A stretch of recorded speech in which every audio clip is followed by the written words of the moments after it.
Hi guys, welcome to my YouTube channel, Dave D Fishing. I'm David. So in this video we're going to be doing something a little bit different where I'm going to be answering those random fishing related questions where you might have been embarrassed to ask them in the department store, in the tackle shop, or even online where it can be brutal. This video is intended more towards new fishermen, younger fishermen, and if you're an experienced fisherman, I invite you to watch anyway and see if you might learn anything. If not, I hope you find it entertaining. And if you have any suggestions as far as those random questions, please throw them in the comments below. I'd be more than happy to answer them. Fishing should be a fun, enjoyable sport, and I'd be more than happy to take those random questions you might have and answer them for you. Alright, so let's get started. Alright, first question. What is that? That is your line clip. Alright guys, line clips. What type of reels do you find them on? So most of the time you'll find them on spinning reels. I have never seen one on a conventional or a bait casting reel. It doesn't mean they don't exist. They're probably out there. If you have seen one or know of one, leave a comment in the description below so I can take a peek at it. I'm genuinely curious. So these little tiny line clips, these little pieces of plastic, have a couple useful purposes. Reason number one for the line clip. So in carp fishing we use this to limit distance. I imagine there might be some other applications where you need to keep casting the same distance time and time again. This takes the guesswork out of the distance. You could actually just lock it in place, cast. But the thing is, when you're using this method, when you cast, you have to sort of take some brunt of the force when it's being cast, and it's called hitting the line clip. So you'll cast out and then you'll go back again and then sort of follow the weight of whatever you're casting back down so you don't snap your line and that type of thing. So carp fishing, we use this to dump spawns out. So when you're dumping chum in the water, use these guys. Even casting our baits to the same distance every single time, it takes a lot of the guesswork out of it, and it can be very precise. The next reason is actually a much more simpler reason. It is simply to secure your line to the spool. Say you're storing the reel, maybe you have multiple different spools, so you can actually just clip that line in there and it won't sort of get messed up and jumble all over the place. Or if it's in a bag or that type of thing, it won't unravel and tangle everything with it. What is this? These are called hook keepers. So these come in a bunch of different variations of shapes. Primarily their job is to secure your hooks when you're in transit, storage, that type of thing. It keeps your hooks from swinging around, prevents injury. It also prevents hooks from getting stuck in the seats of your car or maybe in the carpets, you never know, clothing. Alrighty, so there you go. Hook keepers. Okay, next subject. How do I get my reel, specifically I have a spinning reel in my hand, onto my rod? So when you're holding your rod, identify the reel seat, which is at the base of the rod. So you have your reel seat, front grip, rear grip, butt cap right here. This can be made out of plastic, metal, or this is cork. Reel seat, same thing, metal. It's either usually metal or plastic. Front grip, cork, foam, that type of thing. So to open up your reel seat, you just turn whichever end of the reel seat can be loosened, you just loosen that up. Sometimes you can loosen it up towards the top of the rod area, or it might be down here. I will show you another example of a reel seat. Again, this is a spinning rod. Take your reel, this is the foot of the reel, place it in the seat, and then you just tighten it down. That is all you do. Pretty simple. So I just show you this because some new people out there, kids, might be buying reel and rod separately, and that's how you put it on.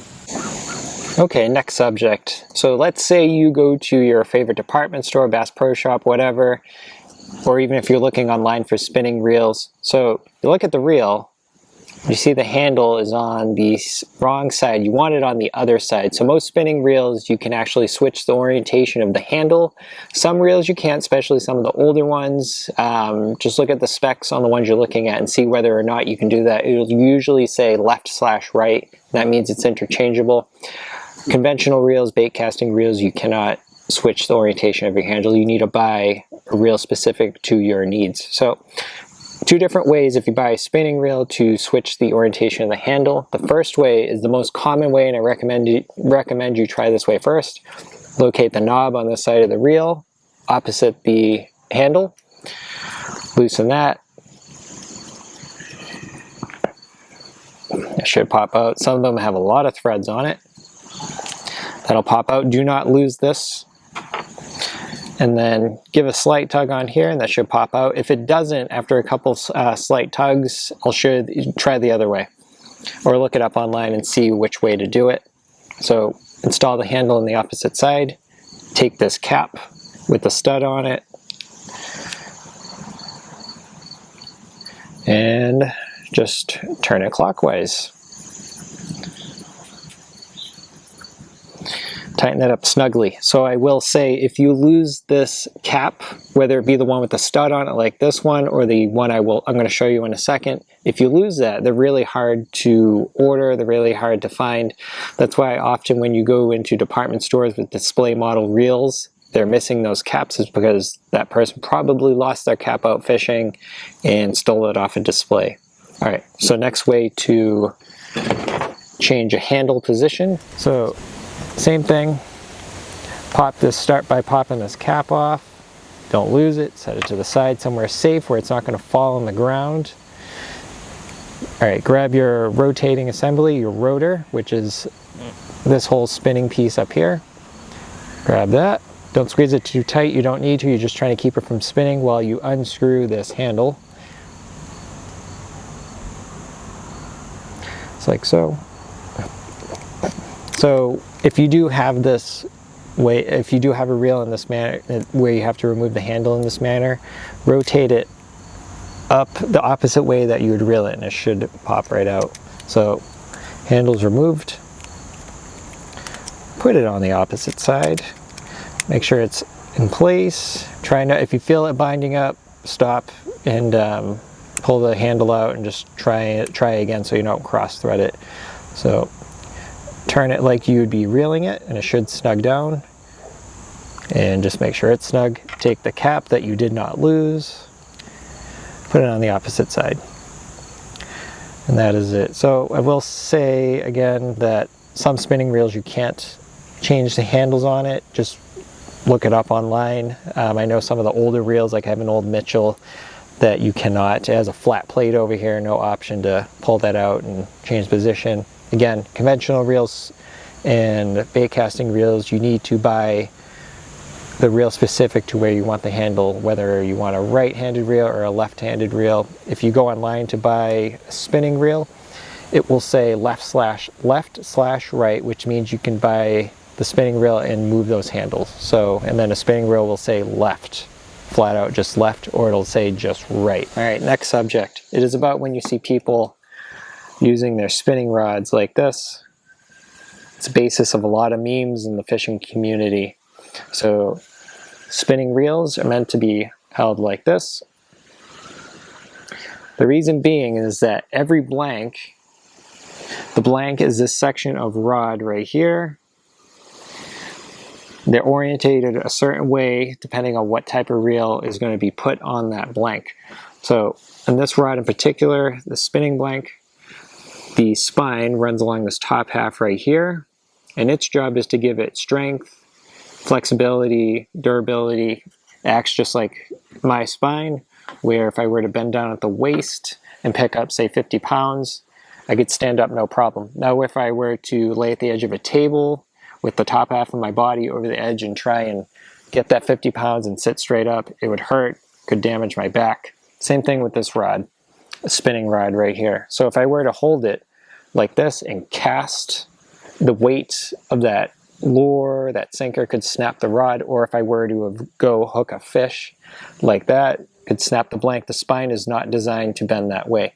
Now, if you're using a bait caster or a conventional reel, reel goes on top. You can't mess that up. So the spine is, again, situated in a manner to be used with that style of reel and bear weight. So spinning reel goes this way. Next question for you. What is this lever right here? This right here is a bait feeding reel. So different companies call this different things. Daiwa calls it the bite and run system. Shimano calls it the bait runner. Other companies just call it a bait feeding reel. So when would this be useful for you? So this reel would be for instances like you're using chunked bait for, say, striped bass fishing. You cast your bait out, leave it, put the rod in the holder, fish picks up the bait, runs with it. It prevents your rod from getting ripped in the water. That's one good thing. Next would be, because you're allowing line to be fed out to that fish, it gives the fish time to manipulate that bait in his mouth so he's able to get hooked, i.e. maybe the hook's outside of his mouth, like say the striper bit an eel. The head of the eel might be out of his mouth, and it gives him time to sort of work that eel back in his mouth so you can get that hook in the corner of his mouth. And also, as the name implies, another reason you would need something like this is maybe you're using live bait. Say, we'll use striped bass fishing for example again. Maybe you're live lining pogies. You can put the pogie on the hook, chuck it out, engage the bait feeding lever, and that allows the pogie to sort of swim somewhat freely in the water. So a little bit about the componentry in the reel. So you have your secondary drag system in the back, and then you have your primary drag system, which is made up of washers and that type of thing in the front. So some cons of this thing are, reel's obviously going to be more expensive because there's more to it, and then also another one is maintenance. If you do your own maintenance on these reel, this can be sort of a pain to work on. Obviously more components in it. If you put one washer out of place, you have the potential to catastrophically ruin your reel. Ask me how I know. Otherwise, if you're nice to your reels, you should have no problem. So how this works is you engage your reel. So that means the line can freely spin out with minimal resistance. You can adjust the resistance on the bottom of how easily the line flies off. So once again, this is engaged, line comes out, you go over to engage the fish, you turn the handle, it engages. So now the primary drag system in the top is what you're going to be using to fight the fish. You will be using no components in the back as far as drag to be fighting that fish. So that is a bait feeding reel in a nutshell. Alright guys, you made it to the end of my video. I hope you learned something. I hope you at least found it entertaining. I answered some questions on rods and reels. I just barely touched the subject, and I had more stuff that I wanted to get to, but I just ran out of time. If you have any more suggestions for themes, throw them in the comments below. I'm going to be doing more videos like this around times when I'm going fishing, just to keep myself entertained and try and keep you guys entertained. My family situation has changed, jobs have changed, so it's harder for me to get out and go fishing. So I'm going to be doing some more videos like this in addition to the fishing, like I said, to entertain myself. And realistically, I can't keep up and I can't go fishing like other people do. I mean, I'm just a regular dude. So I still feel like doing these videos, I can contribute to the fishing community. And I'm learning a lot as far as editing video and using my new camera, that type of thing, so bear with me. So if you like this video, please give a like and subscribe, and remember, put suggestions in the comments below and I'll do my best. Thank you guys.